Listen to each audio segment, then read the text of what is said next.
My name is Peter Smallwood. I'm a professor of biology here, also with the Environmental Studies program.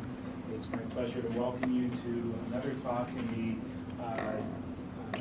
the GESS series of talks. This one is co-sponsored in addition to the Global Environment Speakers program. It's co-sponsored by the Department of Biology, the Office of Sustainability, and am I forgetting anybody? That's about it for this one. This series came about as a gift from students.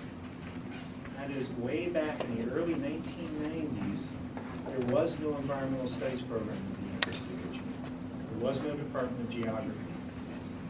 There were students interested in environmental issues, and they wanted to see that develop. And so the graduating class of, I think, 1992 put together a gift to sponsor this Global Environmental Speaker Series, which over the years encouraged more and more attention to environmental issues, which I think was an important part of sparking the development of what eventually became the Environmental Studies major and the Department of Geography and the Environment, as well as an Office of Sustainability here. I give you that little bit of history just to remind you that you students have real power should you choose to try to work it. You have to be patient. It may take time, maybe years after you put your effort in to see the result, but you do have power. So thanks to the class of 1994 for their environmental interest in making this event possible. Today it's my great pleasure to introduce Gary Machlis, who I met in association with the symposium he did on warfare ecology, which I'll get to in a moment. Now, Gary did a bachelor's and a master's degree in forestry and the environment from the University of Washington, St. Louis? Seattle. University of Washington, Seattle, a Northwesterner. He spent time as a professor at the University of Idaho. These days, I was going to say his home, but I think I should just say one of his homes is Clemson University, where he's a professor of the environment and sustainability. Gary wears many hats. So in addition to being a professor of environment and sustainability at Clemson, he is also the science advisor to the director of the United States National Park Service, advising on issues of science that affect our national parks, which in this era of climate change and droughts and floods is a very serious, there are many difficult science challenges for our National Park Service. But he's also the co-founder and co-leader of the Strategic Science Group, which sounds vaguely like the Office of Strategic Services from World War II, and it's not an accident. This is a group of scientists to give advice on an emergency basis directly to the Secretary of the Department of Interior when things blow up, whether figuratively or literally, such as when the oil rig blew up in the Gulf for the Deepwater Horizon event, which I think that was what the impetus to create this, a realization that we need scientists prepared to, on an emergency basis, figure out what the best science is now and solve problems and come to answers. Hurricanes, floods, and other natural disasters are where this group is called into service. In addition, Gary maintains an active career of international work. He's been heavily involved in rebuilding the science infrastructure of Haiti since their earthquake, as well as helping rebuild a sustainability infrastructure in Haiti. But in his spare time, in Gary's spare time, he writes books and helps edit books. As I mentioned, my first contact with Gary was in a collection of work under the title of Warfare Ecology, and that's where I came into contact with him from my work in Afghanistan and the Wildlife Conservation Society. This month, another book is coming out, The Baltimore School of Urban Ecology. And the work that he's going to be talking to you about today, he just signed a contract to produce a book on that, so you guys are getting a a sneak preview of his forthcoming work. With that, please help me welcome Gary Machlis. Thank you, Peter. And thank you, everyone, for coming on such a beautiful day here in Richmond. I mean, South Carolina is very beautiful, Idaho is too, but the drive down here was quite amazing. And somewhere a university will be smart enough to build an electronically equipped outdoor classroom. And when they do, students will migrate to it, and so will the professors. So thank you for coming. What I'd like to do is talk to you about a very important topic, I think, and that's sustainability for the oft-forgotten. The talk that I present to you is shared with Dr. Naomi Krogman of the University of Alberta, and 2 days ago she gave this same talk in her own style and in her own way in Edmonton, Alberta, right before the election there. I need to say a couple things. I'll talk for about half an hour, 40 minutes, and then we have plenty of time for discussion. Yes, I work in the Obama administration as science advisor. So the views expressed here today do not represent the official views of the U.S. government. I'm required not only to tell you that by policies, but as you will quickly see, it's a good idea to actually share that with you. These are mine and my responsibility. Okay? So, while I'm presenting the talk and it's collaborative, I'd like to present a particular view of sustainability and a strident challenge to existing policies and practices for sustainability. And I use the word strident on purpose. For reasons that will become clear, they're not the official views of the government. And I begin with a book. In 1962, the Catholic Church sent a 24-year-old priest to northeast Brazil. He was to minister to the marginalizados, the poorest of the poor.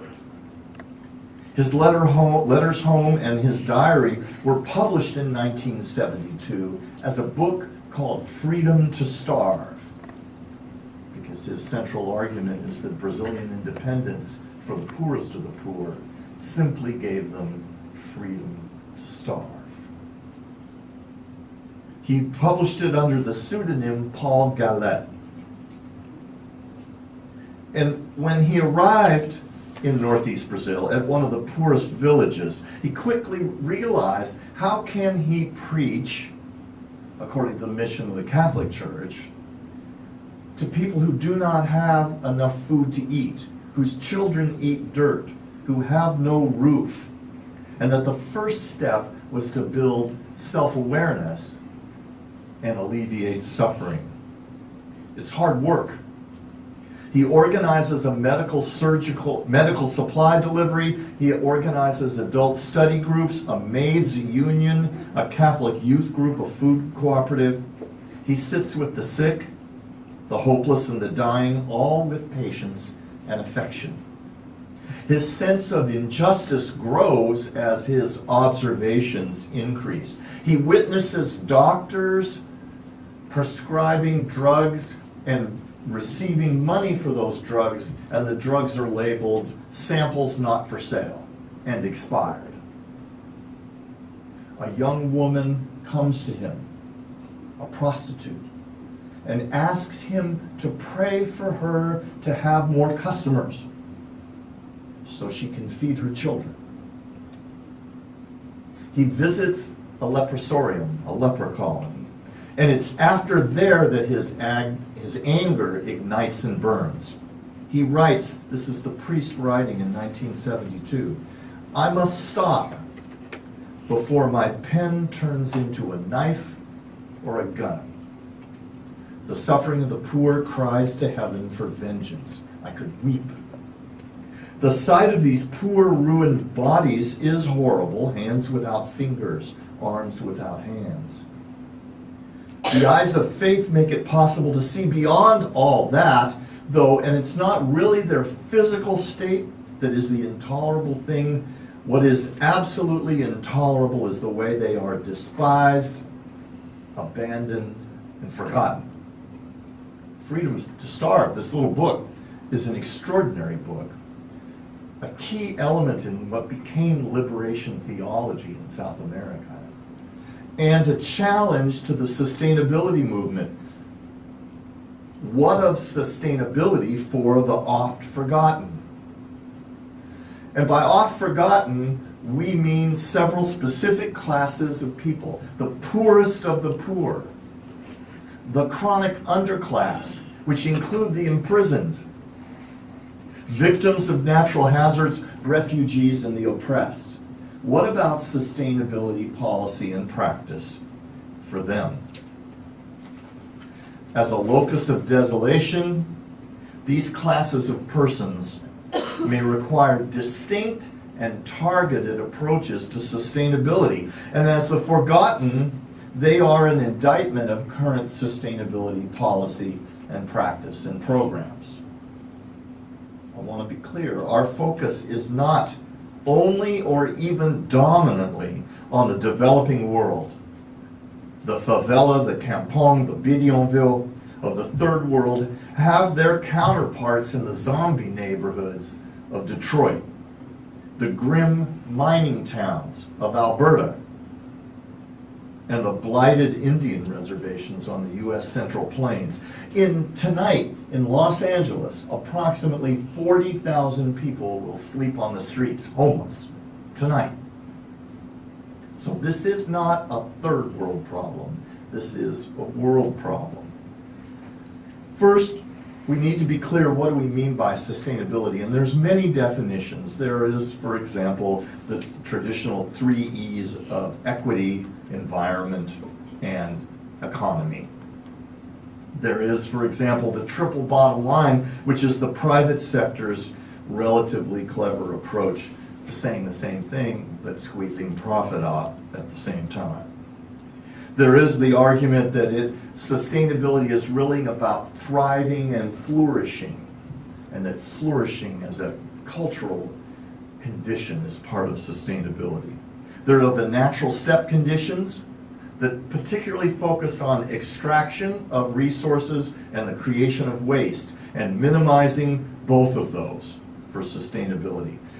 There are those who say, well, regardless of what it is, it's really a kind of environmental discourse. And then there is what, this always happens, someone puts the word neo in front of it, neo-sustainability, that's the 3 E's, environment, ecology, and equity, but they always put environment first.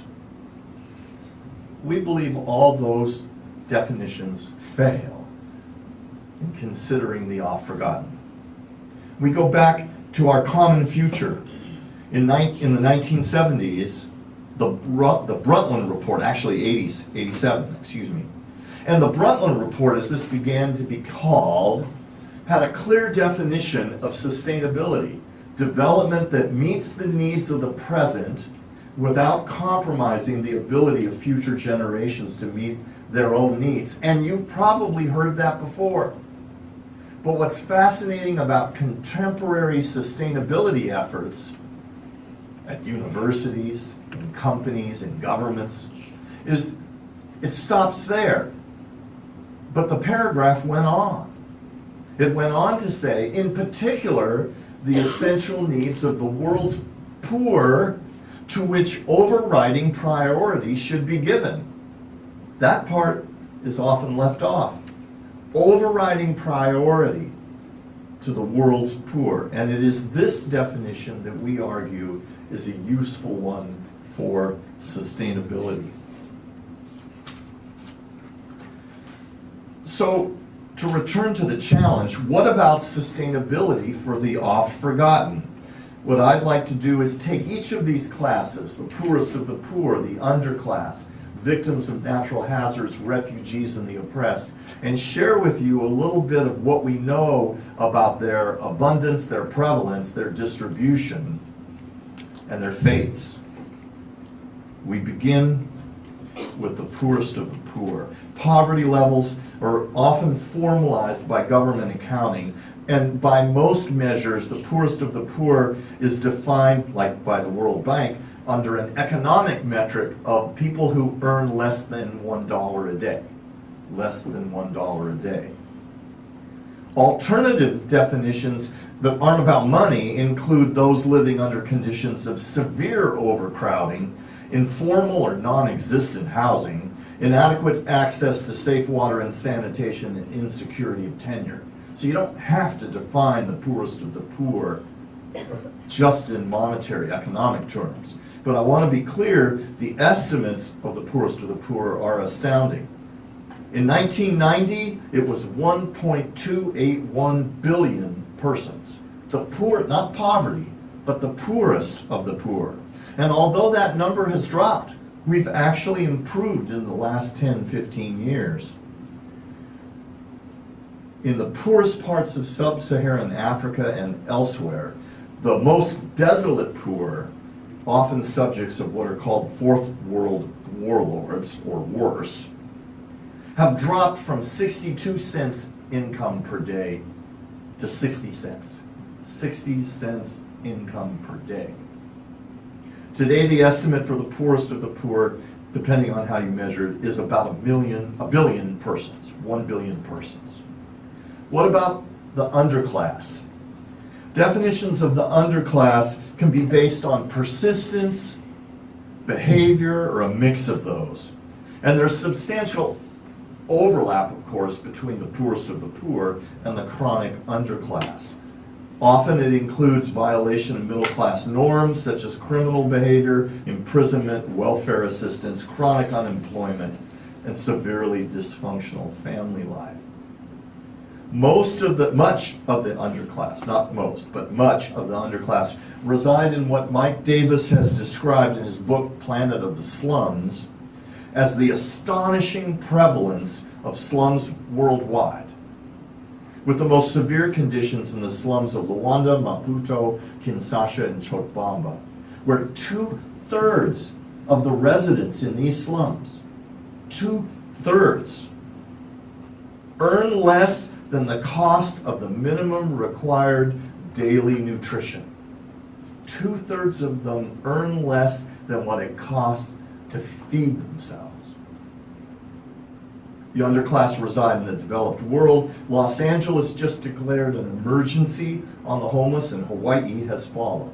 There are 2 areas in the United States that have declared state emergencies based on homelessness. It's relatively difficult to obtain numerical estimates. Chronic poverty levels are characterized somewhere around 320, 443 million people as a balance. But that doesn't include the 10 million persons currently in prison worldwide. Look at the United States. We have 2 to 3 million persons in prison right now. And prison does not imprison just the prisoner, of course. It has impacts on their families, on their communities, etc. We have 1.47 million adults in state and federal correction facilities. 25% of young American, African American males will spend some time in prison. So imprisonment as an industry in the United States has a significant impact on the chronic underclass. What about victims of natural disasters? There are obviously a lot of them. It includes persons or households harmed, injured, or killed as a result of a natural disaster like a flood or a typhoon or an earthquake. You can also extend it to include people who are actually victims of natural conditions like sea level rise, due to climate change, sea level rise, etc. Instead of acute events like a flood, general and gradual chronic kinds of disasters. The estimates are accessible. The Internal Displacement Monitoring Center, which measures this, from 2008 to 2013, an average of 27 million persons per year were displaced by natural disasters. It dropped to 22 million in 2014, but it bounces in that range of 20 to 25 million persons per year. What about refugees? In recent decades, the concept and definition of refugee has slowly expanded. The range of forces that lead to involuntary displacement have grown from state-sponsored war, which was one of the key definitions of refugees, to include religious, political persecution, and displacement due to climate change and natural disasters. In addition, what was formerly limited in terms of our thoughts of refugees to extra-state refugees, that is, moving from one country to another, there is now internal displacement within countries considered part of modern refugee movement. For example, there is an immense, unregistered, almost unknown rural migrant population escaping rural poverty to float inside the cities, the big cities of China. And they're actually called floaters, that class of persons, because they've come to the rural countryside. They are invisible in urban China, and they float trying to survive. The number of refugees around the world reflects these expansion of definitions. It right now is about 51 million persons worldwide, and it's increasing rapidly as the refugee movement out of the Middle East through to Europe and Northern Europe continues and intensifies. The current estimate is 16 million international refugees, 33 million internally displaced persons, 1.2 million around the world are asylum seekers. The long-standing estimate of environmental refugees has fluctuated about 25 million persons. It sort of goes up and down. If the general refugee estimate is combined with the estimate of environmental refugees, the current annual refugee count is approximately 73 million and rising. The refugee is a perfect example of the oft-forgotten. I debated whether to putting the picture of Aryan here, the little boy drowned up on the beach, right? Because the refugees were largely forgotten and invisible as persons until that image made personal was almost impossible to comprehend. But I didn't, and because I didn't, they remain invisible. None of us know who these people are as individuals. This is from the Syrian refugee movement, waiting to move into Europe. The oft-forgotten include the oppressed. And a common definition of oppression, and the oppressed is difficult to find because the oppressed suffer from a range of things: sustained and severe deprivation, marginalization, discrimination, exploitation, including human trafficking and the child sex trade, cultural monopolization and politically motivated aggression by the state, which can include arrest, torture, and forced disappearance. Current estimates of the oppressed across the globe are difficult to assemble. For example, human rights data yield estimates that only about about 2.4 billion persons, 35% of the world's population, are formally defined as living not free. So you've got about 2.5 billion persons, a third of the persons in the world, living not free by a variety of different measures. Human trafficking for prostitution, labor abuse, and slavery is about 2.5 million people per year. 2.5 million slavery per year. 168 million children are annually being exploited for work. Approximately 3 million girls and women are at risk of genital mutilation this year. And about 5,000 honor killings occur where women are killed due to the cultural definitions of, quote, honor. Global trends are really hard to find because you can see how these numbers all overlap and they're all vague. They're high numbers. Governments have all kinds of reasons not to report accurately. But all that aside, it's undeniable that the oft-forgotten, these classes of persons, represent a large portion of the human condition. Oh, I should tell you, this is Israelis at a checkpoint with Palestinian boys, and this is Egyptian soldiers dragging off an Egyptian woman. So, attempting global trends is difficult. By any reasonable measure, the population of the forgotten is significant. Given that significance, and given this prevalence around the world, including the first world, and the desolation of the forgotten, living in a slum and earning about 2/3 of the money needed to not starve, what can be done to advance sustainability and make the sustainability movement more comprehensive, include the oft-forgotten, and more just? We do not intend to simply stand here in front of you and say, look at these people. They have been forgotten. But instead say, well, then what can we do? So there are all kinds of tractable proposals for policy and practice. The sustainable movement does not have responsibility for all of this. It has neither the influence nor the resources to pull the poorest of the poor out of poverty, end the chronic struggles of the underclass, protect all victims from natural hazards, patriate all the refugees, and free the oppressed. The sustainability movement can't do that. But that is not an excuse for doing nothing. That is not an excuse. When you can't solve the whole problem, it is not an excuse to do nothing. The proposals that we have are at large scales of organizations, including universities.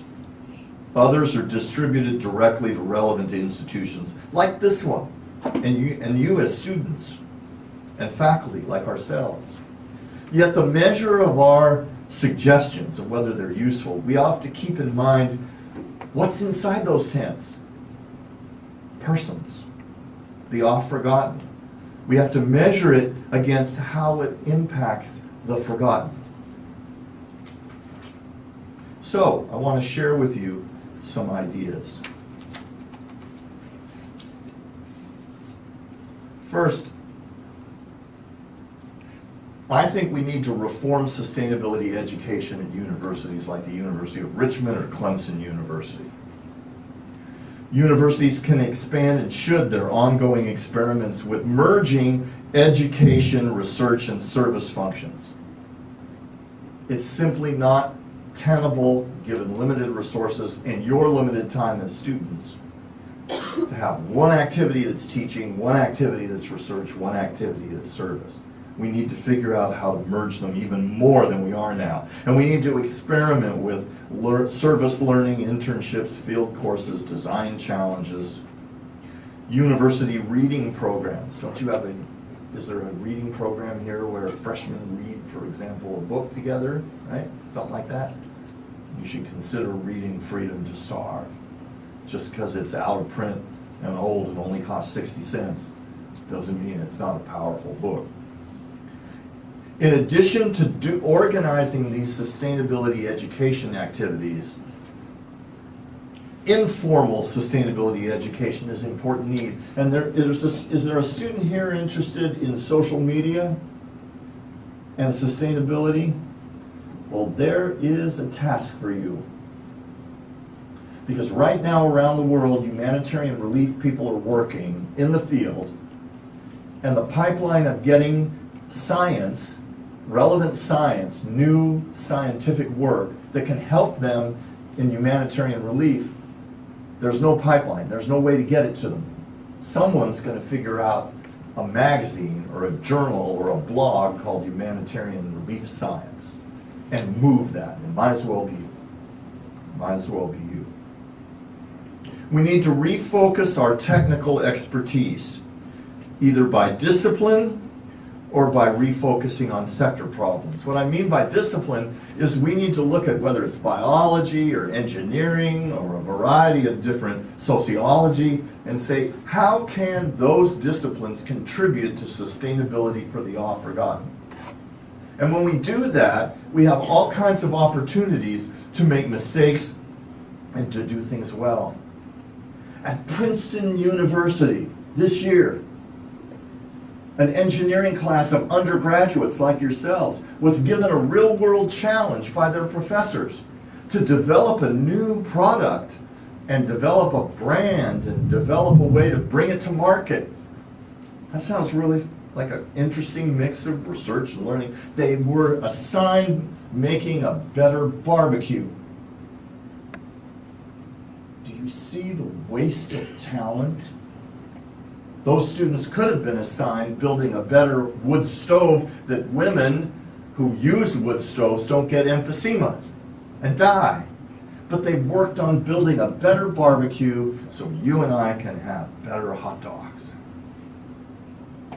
When you choose these kinds of projects, and here I challenge the faculty, when you choose a class project, if you don't apply it to the oft-forgotten, have a good reason why not.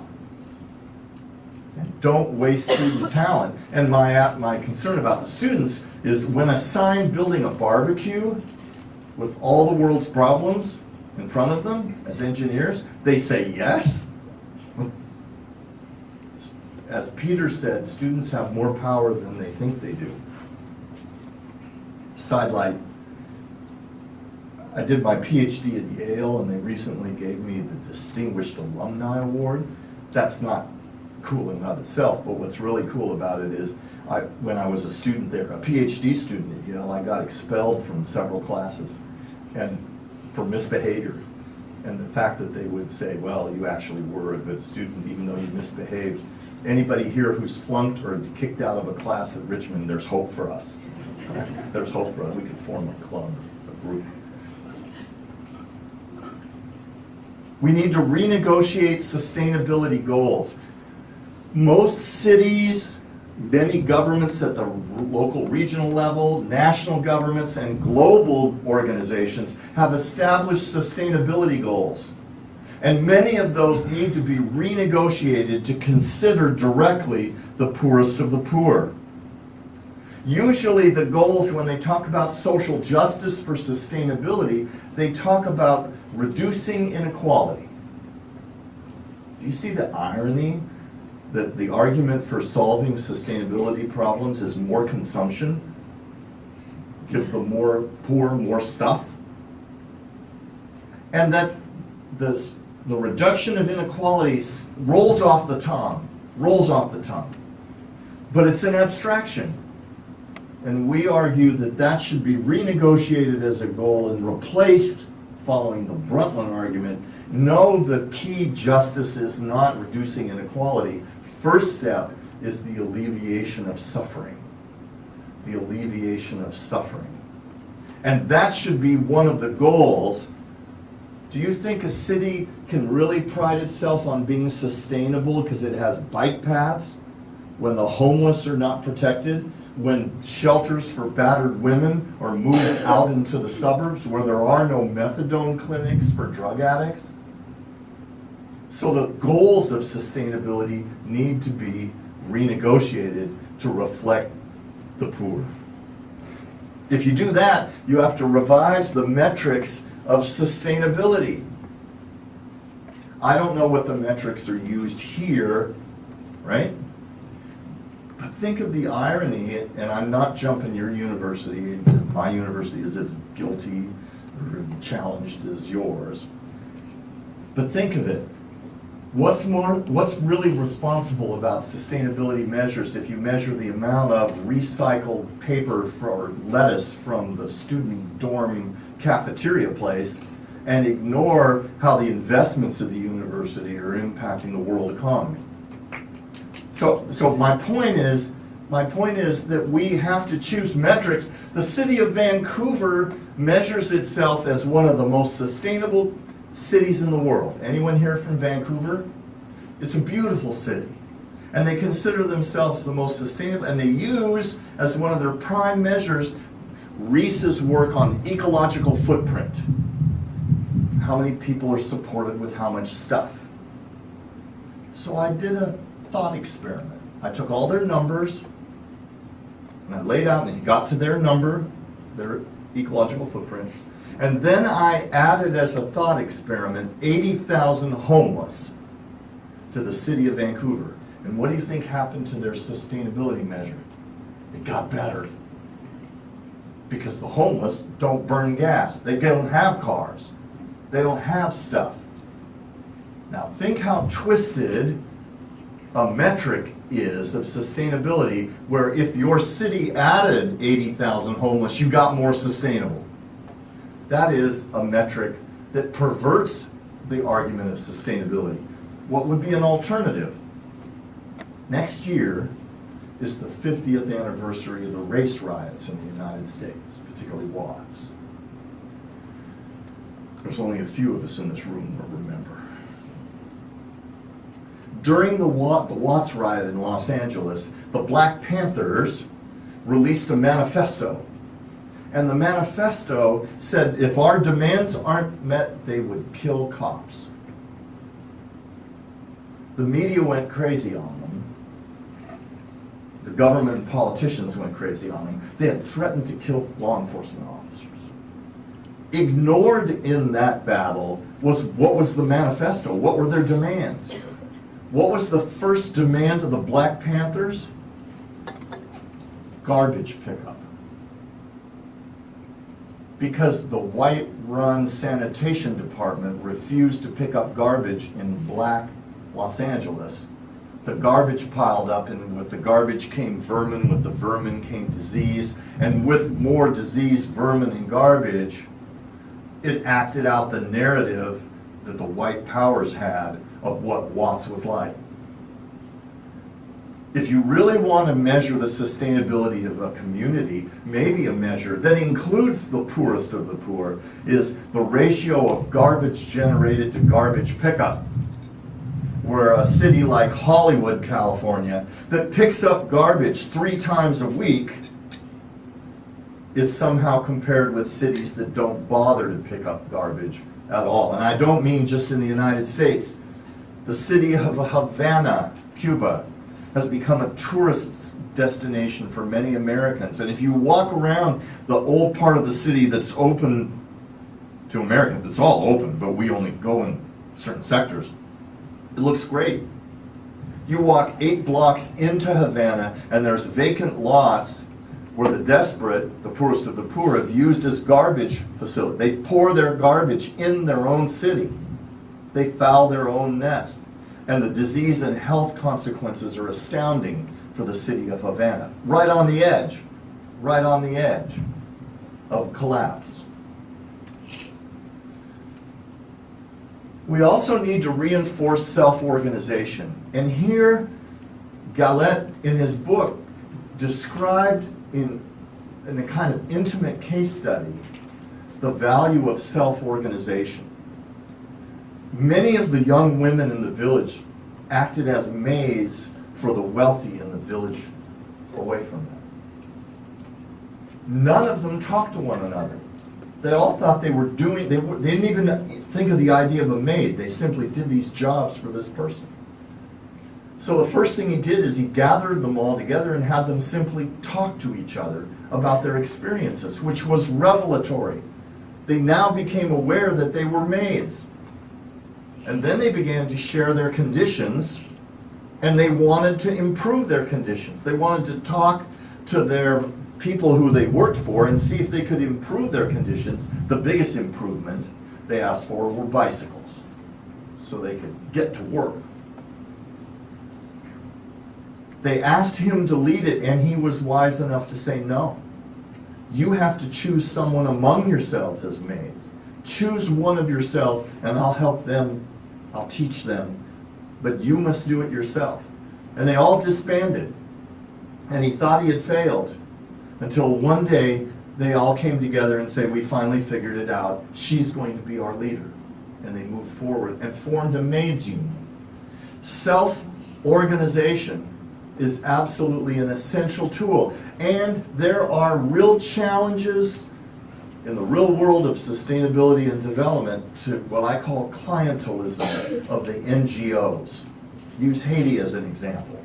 The standard North American rap is that Haiti is so corrupt that you can't trust its government, so you got to go around the government of Haiti and just have NGOs work there. I was either fortunate or tragic, doesn't matter, because I wasn't in danger, and so on. But I got to go and help Haiti within 4 days of the earthquake. And it was stunning to see what went on in terms of all heroism and effort, etc., by both Westerners and Haitians, but also some of the worst practices you can imagine. Universities sent faculty to do pharmaceutical searching, botanical piracy, without permits, internal review board approval. They just went because they knew Haiti was in chaos. Health and family organizations set up orphanages and then convinced mothers to give up their children. These weren't true orphans, to give up their children because they couldn't feed them, and then sold the kids for profit. Part of sustainability for the poor is the patience to work within existing organizations, self-organizations, and not rely on the clientelism of NGOs. And when you do that, like many development people argue, it immediately moves you that the first step of sustainable development begins with women. There are all kinds of reasons. These are Indian women protesting the kind of rape wave that has occurred and the ignorance and avoidance of the Indian government in dealing with it. But there's ample evidence that at the household level and the village level, it is self-organization and leadership by women that is the first step toward organizing those villages and microcredit programs and all that kind of stuff to actually move forward. We ignore it. When we ignore gender differences, when we ignore them at our peril, it harms others. And we need to be able to be better at working with young women in young villages of the poorest of the poor if we're going to begin to lift them. They'll lift themselves as well. So I go back to Galette. He stayed about 7 years. He was then sent to a new village. There was no road in, no road out, just a railroad. And just stopped to get water. He begins his work anew, but now there's some additional priests to help him. The community groups have formed, and there is some self-organization, some women's groups going on. But as before, he's confronted with the problem of desolation's injustice. He says, every day I ask the same screamingly obvious question, why? Why is the ground so rich, producing abundant rice, corn, beans, sugarcane, cassava, and every kind of delicious fruit? And why, when you go into their houses, you are so appalled every time by the subhuman life they live? Straw or beaten earth huts with 2 rickety stools at most, no form of sanitation, and no possible escape to any kind of happiness. Yet what's amazing is this book, this little book, ends on a note of hope. It ends on a note of hope. His final entry is dated March 1969. And I'll read it to you, it's a paragraph. The other day I made a map of the district. I love drawing, as you know, which I really need to help me get around the area and get to know it better. The next day, about 15 men came rushing into my house at 7 in the morning with the prefect at their head. I thought they must have some important message for me, but no. All they wanted to do was look at my map. They spent 20 minutes commenting on it with surprise and admiration as they found the name of each village. Yes, that's right. See, it's on the other side of the river. Oh, look, you can see where our river runs into the big river. Here we are. Father Galette,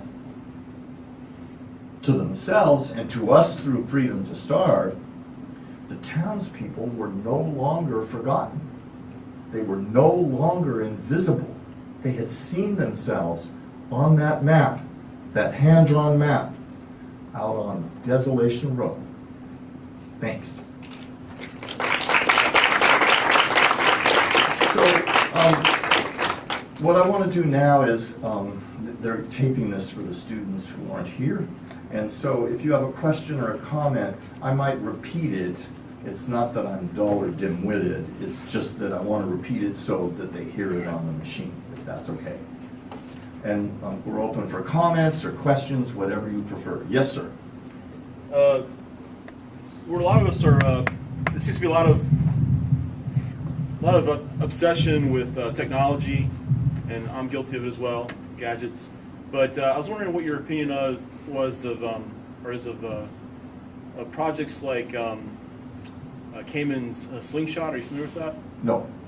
He's the guy who built the Segways. And Oh, okay. he concentrated on the problems of the world. He keyed in on water, clean water, and he developed a machine that brings it out from the air and basically cleans it up, and trying to get it cheap enough and shippable enough and all this stuff. He eventually partnered with Coca-Cola because he felt like they had the best financing and distribution possible to get it out to the people in the world who really needed it.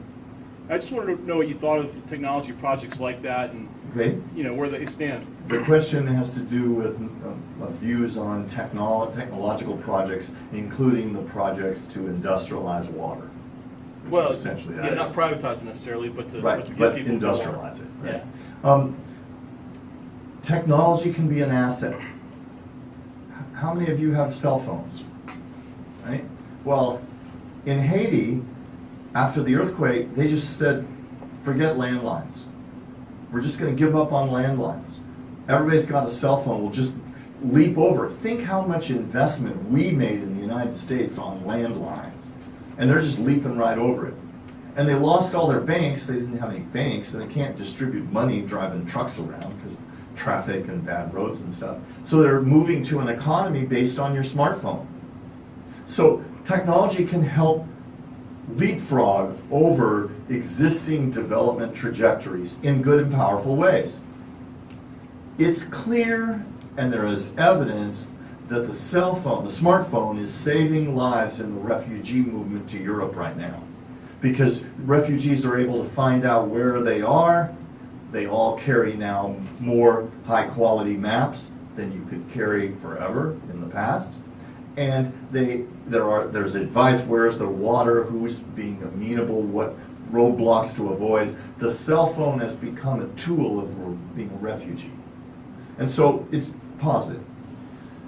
Individual projects have to be evaluated, in my opinion, as what are their benefits and who benefits and who loses.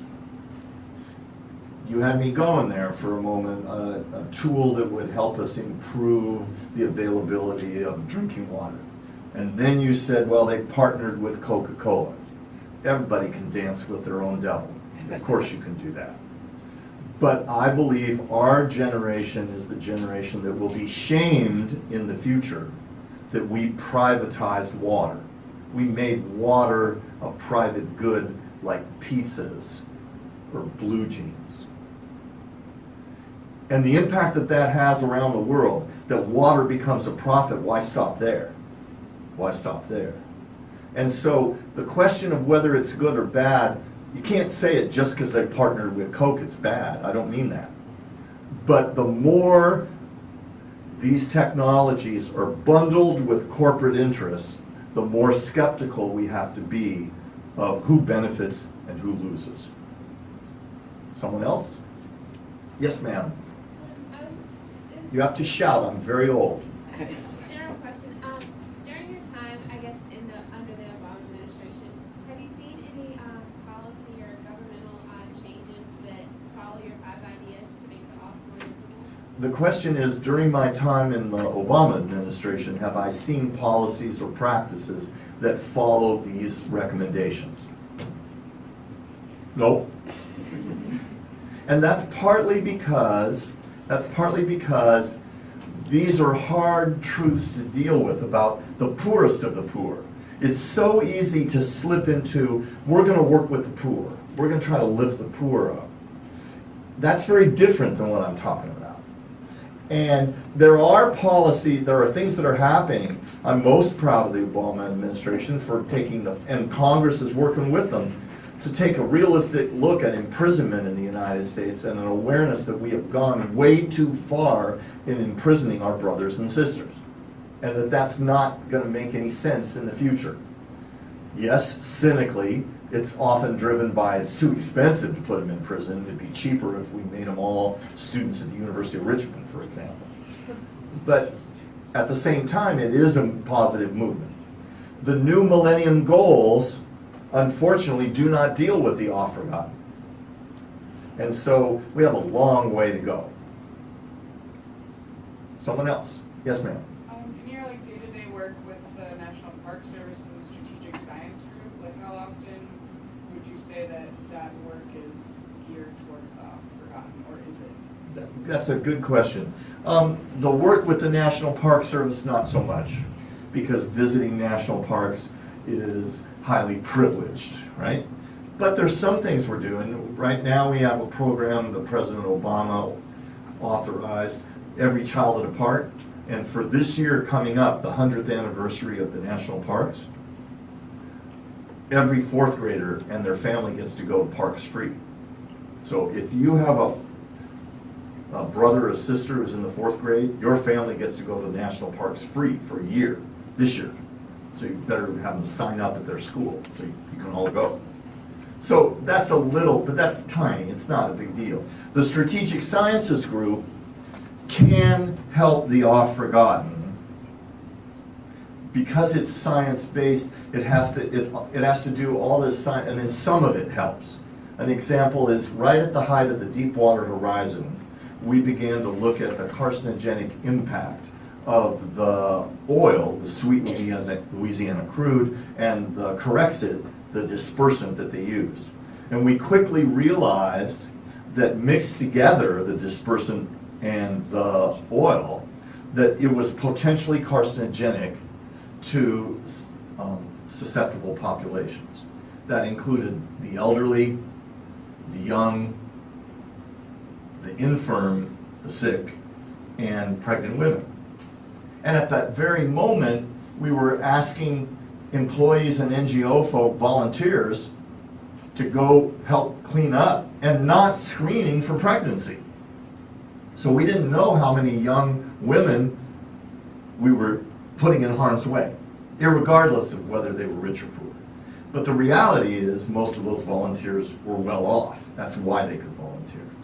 So I would say more than integrating these jobs, all the different hats that Peter talked about, this is more an antidote that allows me to do the work in Yellowstone and Yosemite and feel happy about myself.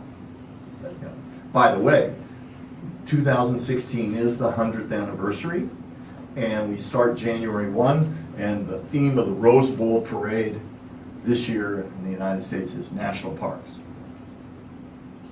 And if you look close, I'll be on a float in a little green science outfit, tossing test tubes to the crowd. Yes, ma'am.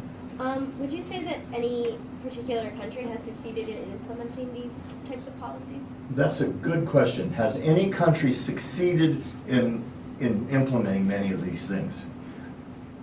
I've not done the careful data to be sure. My suspicion is the best shot would be Costa Rica in terms of everything from literacy, universal literacy, even beats the Cubans, medical treatment, a whole range of things. So it would be there. And then I would say different communities, different countries have done better on different ones of these. I've raised Cuba as an example. Hurricane Sandy, it hit Cuba and then went out to sea and then hit New Jersey, right? Nobody died in Cuba. They did in the United States, but nobody died in Cuba because they have program of natural hazards response and emergency response that includes the oft-forgotten. Nobody's forgotten. Whereas in Hurricane Sandy, one of the hardest things that happened to us is all the skyscrapers, when the basements flooded, to save money, the skyscrapers had put the elevator motors in the basement. So what's the first thing that flooded and shorted out? All the elevators. So there were trapped on the high floors of many of the skyscrapers, elderly persons on their own, forgotten, who couldn't move and ran out of water, heat, electricity, etc., and had to be rescued in these skyscrapers. But we didn't know where they are. They were forgotten. Cuba didn't have that problem because everybody has somebody that's keeping track of them on each other. So I think there are examples of countries all over who do one of them well. And the United States does some of it well. Peter. So I was interested in your answer about the millennium, you mentioned the millennium goals. Yes. And what I'm curious is, where do you think the best pushes are at state, local, national, or international? And I'm wondering if you could, for some of our audience, mention what the millennium goals were and why they fell short. The Millennium Goals were set up by the United Nations to deal with the alleviation of poverty and general improvement, sustainable development. And you think of a word that rhymes with apple pie, and it was there. It was like, if we could do this, wouldn't the world be a great place? Nothing wrong with that, right? But its inaction became like teaching to the test. People would organize their metrics to make sure they scored higher and higher, get closer and closer to meeting those goals, rather than on the ground. The question of where best to work, I recently gave this very same talk at the University of Puerto Rico, Rio Piedras, and a student asked an important question. I'm just a student. How can I operate to affect global care for the desolated poor, right? And I gave an answer that by accident I've come to see was right. Sometimes when you're asked a question, you actually get to a good answer. And the answer would be, we each have power, we have to act that power at the appropriate level. For example, there's a freshman here. I know, I've talked to them. You don't have there she is. And it says Richmond, and what's your name again? Colby. Pardon me? Colby? Yes, well, Colby. Colby? Okay. Colby's a freshman. Colby, if you were energized and you wanted to do something, I urge you not to try to change the United Nations Millennium Goals. That's kind of out of your league right now. You don't have the political power or expertise yet to do it, right? But there are all kinds of things you can do with the power that you have right now. You do those, and as you gain more experience, more power to do good, you can raise the scale. But what you can't do is say, since I can't change the United Nations, I don't have to do anything. I don't have to do anything. So I guess my argument is all levels matter, and you adjust and work at the level where you have the power to do change, and work there, and that's your best shot. Sometimes the right thing to do is simply to do the best thing you can, not worry about it. Do we have time for one more? Okay, someone else? Yes, sir. I wanted to get your views on the use of monetary resources to address some of these poverty issues from sort of like a rich country point of view.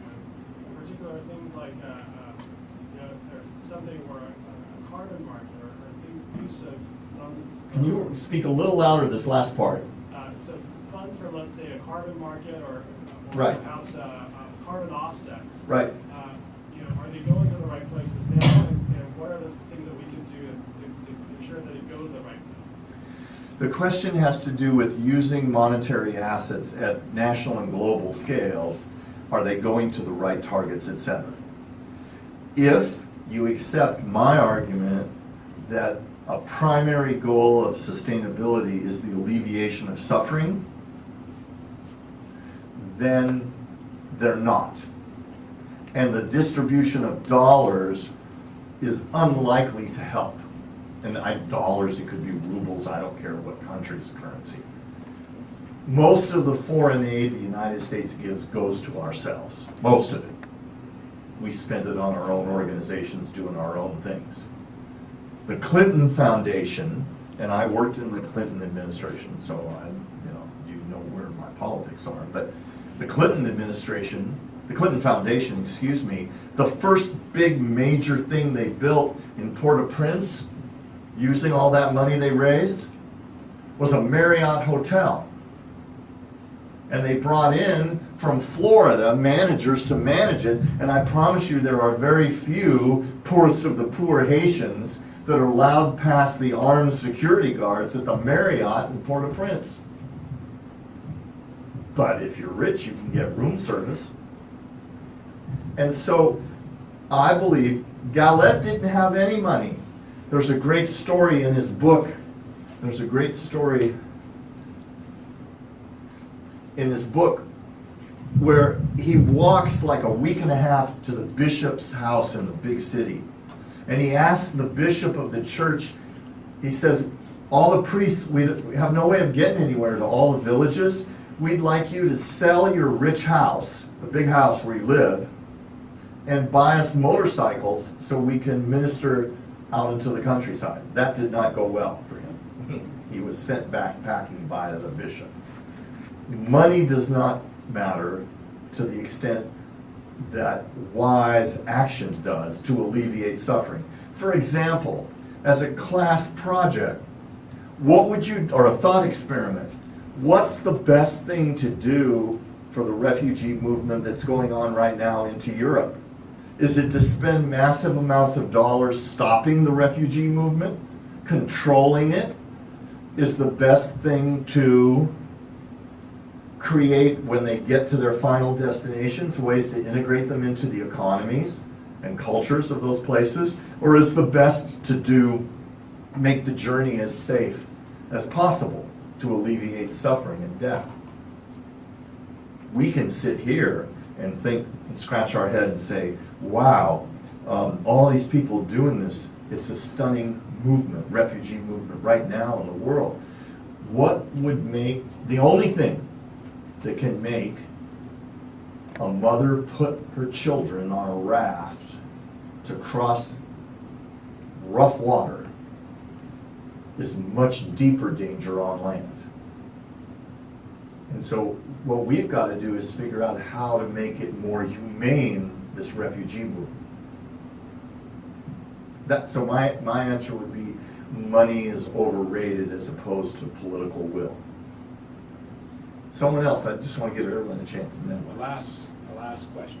last question, is there anyone else? You, sir. What did Gallet think about violence? Well, I read you. He said, I better stop before my pen turns into a knife or a gun. He was accused by the government of being a communist, and he went on a radio talk show and said, well, under your argument of what a communist is, Jesus would be a communist. And he said, I don't know whether to be upset that you're calling me a communist or proud that you're calling me a communist. He was beat up several times.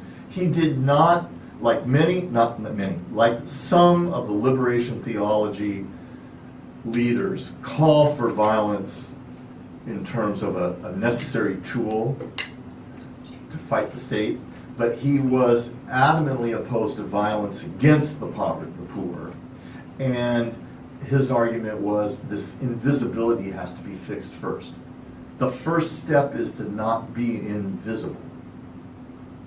And Gallet, by the way, I don't know his real name. That was his pseudonym. And I've never been able to find out who he is. I've been trying to learn. But a magnificent little book. And all of what I've shared with you, all the things that I've shared with you came for the students. I was doing all this park stuff, I was doing all this, and all of a sudden I read Freedom to Start. And it was like, sometimes a book will do that, and when it does, my recommendation to all the students is ride that book as far as you can and see where it teaches you. I don't know where Freedom to Start will take me, but I am learning a lot from you as well. So thank you.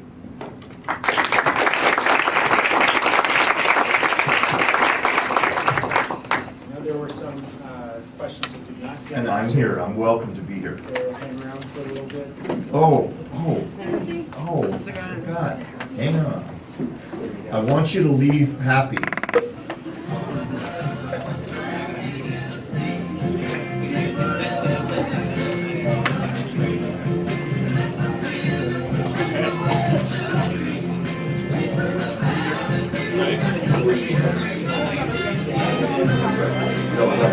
Hi, Molly. Oh, good. It'll be different. Okay.